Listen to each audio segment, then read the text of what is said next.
NewsRme.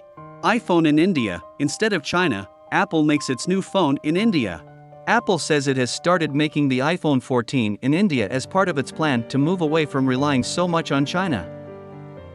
Most of the company's phones are made in China, but as tensions between Washington and Beijing rise, some production has moved outside China.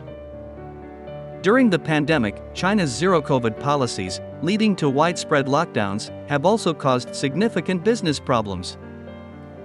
This month, the technology giant showed off its newest iPhone. The new iPhone 14 lineup includes unique technologies with essential safety features. Apple said, "We're excited to make the iPhone 14 in India."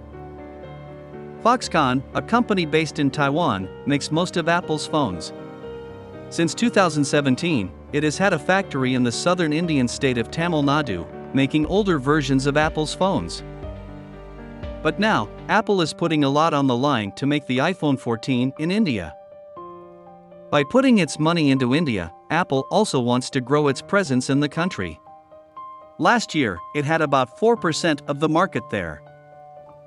The US giant has difficulty competing with South Korean and Chinese smartphones, which are much cheaper and still make up most of the Indian smartphone market.